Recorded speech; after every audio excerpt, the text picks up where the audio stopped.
Hi Aries, welcome po sa inyong reading. So this is for August the 29th to August the 31st reading. Para po sa mga bago, don't forget to click the subscribe button, smash the like button, comment below kung kayo po ay nakaka-resonate and hit the notification bell. Kung gusto niyo pong sumali sa ating live sessions, dun po yan sa ating kabilang channel, that is Babaylan TV. Yan po ang ating unang channel catered for our international audience.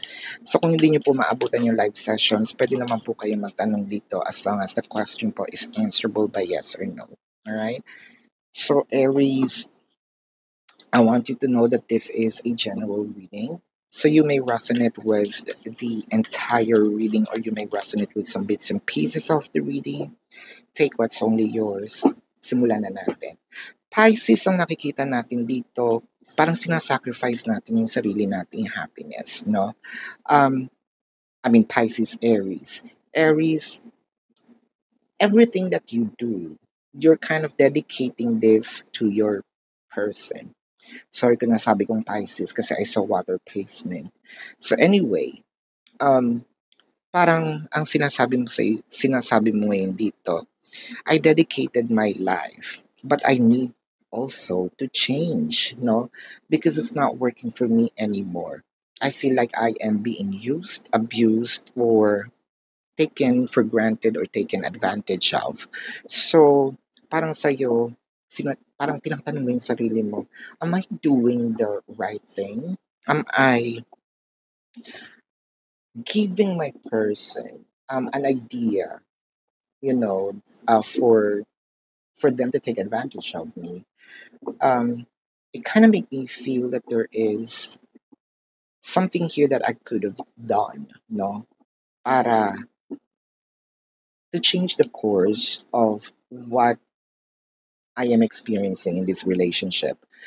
So parang kang, parang tumigas ang puso natin ngayon, no? Parang in in our person's eye, parang nagmamatigas tayo, parang we don't care anymore. Pero sa perception mo, sa idea mo, para kang nagpapalakad ng bata, tinuturo ang maglakad ng bata, nagtuturo kung paano maglakad sa bata. Ayan. You know, kapag nadapa, um, instead of yung parang masyadong i-baby, no? Yeah, you can brush off, pero sabihin mo, come on, you can do it, no? Parang you're trying to become somehow, no? Heartless doon sa paningin niya, pero sa'yo, you're doing it because you love the person more. So magkaiba na kayo ng perception ngayon ng love language. Kasi yun sa'yo, kung mananatili akong bini-baby, no, itong person ko, I'm not gonna get a different result. I might not gonna get chiminette, no?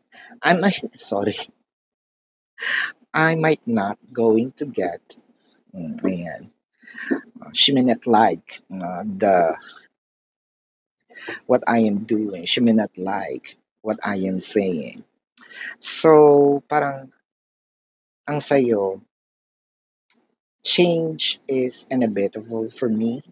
Parang I need to, for me to experience a different thing.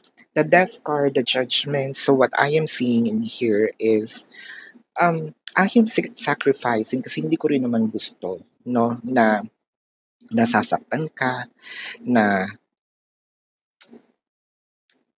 I am not doing something, no, to comfort you, but I need to. I feel like this is the time for me to make it a bit heartless. Sabihin mo na heartless. If that's what you think of it, so be it.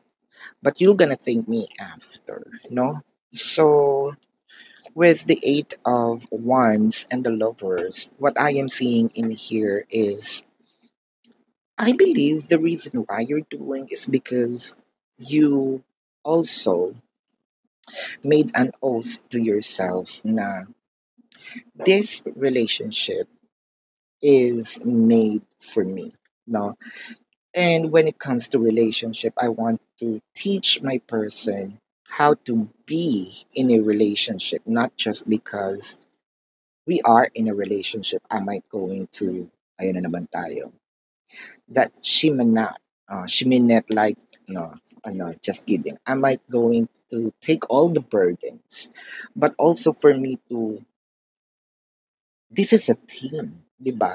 Kaya nga tinatawag na relationship. E di kung meron pala akong pasan-pasan, e di ako na lang, 'di ba? Pasanin ko na lang 'yung sarili ko. Wala pa ako kukuha ng another burden kasi pupukpok ko sa sarili ko, 'di ba? So, I want this to be a team. Total dalawa naman tayo dito sa relationship na 'to, magtulungan tayo, 'di ba? We might be talking about um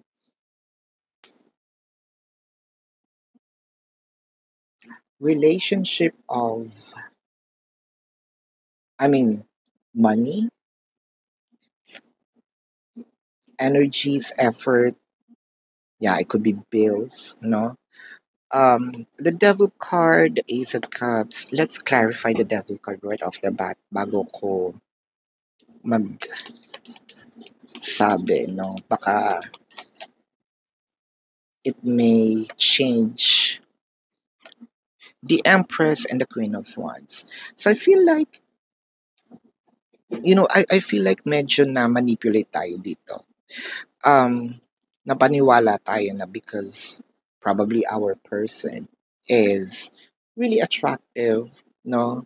Um, Naniwala tayo na, yeah, baka hindi na ako makahanap ng iba na katulad niya. Or baka naman kasi binubulag lang tayo sa looks, no? Um, well, practically speaking, sa'yo na yung mukha mo, no? Kung hindi naman ako mapapakain, eh, wag na, 'di ba? Hindi naman din ako umaasa, 'di ba? Um, what I am doing in here is also bitbitin mo naman yung sarili mong buntot, no? Medyo mabigat na. With the six of coins, the seven, I mean the eight of coins, the magician, and the five of swords. Ah, so you're giving everything to your person. Parang you're offering everything. Kung gusto mo mag-business, okay, baka mabibigyan kita ng puhunan. I'm trying to work on things and find ways, for you to help yourself. Not just help me, but also help yourself. Pero parang si person, either sinasadya na nagtatamad-tamaran, yun kasi na ano mo, no, na na-observe mo. Either nagtatamad-tamaran si person or baka talagang minamali, no, para hindi siya kumilos. Again, this might be through business, work, career, efforts, no, sa relationship. Kasi ang nakikita ko dito, intentional ang mga ginagawa na ni person para at least hindi na siya yung magda-drive. Parang nakaupo na lang ako, no? Um, Pagsilbihan mo, no? Parang ganon. With the, I need some more time before I can come back to you or come to you. So parang sobra, either tamad or sobra incomplete yung procrastination. I'm tired of running. So this is si Aries, no? Pagod na rin akong hagilap ng hagilap para sa ikabubuti mo, no? Pagod na rin ako na gumawa ng mga ways para pagbutihin yung sarili mo. Um, Sana magising, no? Yun yung ating probably wish or prayers, no? So this is your reading, Aries. Let's check the zodiac sign of your person. Now this could be their sun sign or a placement in their chart. I am seeing Taurus, Virgo, Sagittarius, Pisces, Leo, Gemini, Capricorn, Libra, Leo, Scorpio. Yeah, so this is your reading. Para po sa mga bago, don't forget to click the subscribe button, smash the like button, comment below kung kayo nakaka-resonate, and hit the notification bell. Kung gusto niyo pong sumali sa ating live sessions, dun po yan sa ating kabilang channel, that is Babaylan TV. Yan po ang ating unang channel catered for our international audience. Kung hindi niyo po maabutan, magtanong po kayo dito sa ating comment section as long as the question is answerable by yes or no. Pero kilalang kilala niyo po ang sarili ninyo, Aries, no? Kung hindi po kayo kung hindi kayo makakatulog ng maayos dahil sa yes or no na sagot, dumiretso na kayo sa um, dito po sa ating website. Click that link. You're gonna be routed to my website. Ang bubungad po sa screen is yung uh, question form. No? Hindi kasi kasya sa screen. Ibaba nyo lang po siya. No? Hover pababa, makikita yung mga QR codes. QR codes are labeled. Nandun po yung name, number, how much per question, no? And speaking of the numbers, ayan, pa, ah, parant lang ng konti. Ayan. Huwag po tayo basta-basta tumatawag. Kasi po, I placed that number for transaction purposes, no? Yung mga gumagamit po ng e-wallets, ayan. Marami pong ways para mag-reach out sa akin. DMs, PMs, emails, no, comment sections, inboxes, ayan. Sa question form, ayan, pwede po kayo mag-reach out doon.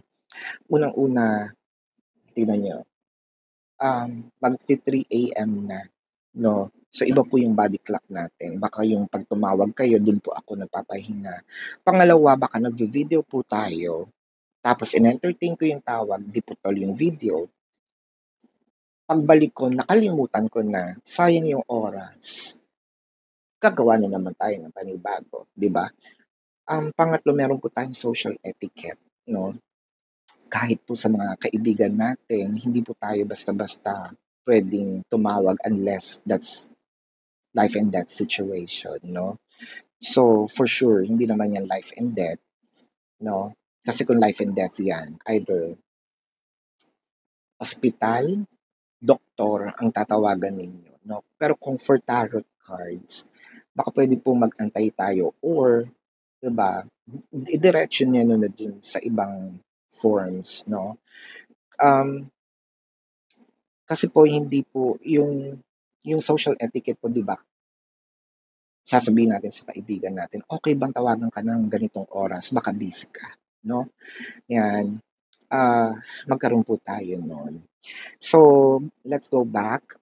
Meron po akong ginawang 4 questions plus 1. So, take advantage of it. Kasi discounted na yung 4 questions, may libre pang isa. No? And Aries, kung hindi naman kayo nagmamadali, pwede kayong sumali dun sa ating raffle. No? So, ang raffle po na yan, how to join is all you need to do is to report those fake accounts na nandiyan po sa description box and then screenshot po ninyo, send it to the designated email, then bubunot po tayo ng winner, no? Marami din po tayong videos na hindi po nakapost dito sa Facebook, I mean sa YouTube, nandun po siya sa Facebook. So if you still care about your exes, sa Facebook po yan. No? Kung hindi nyo mahanap, sa question form, may mga icons po doon. Click nyo lang yung icons or yung logo, no, ng social media account na gusto nyo i-follow. Didiretso na kayo doon directly. No? So this is your reading, Aries, Love and Light. Namaste. See you po sa susunod na reading. Goodbye. You want the best.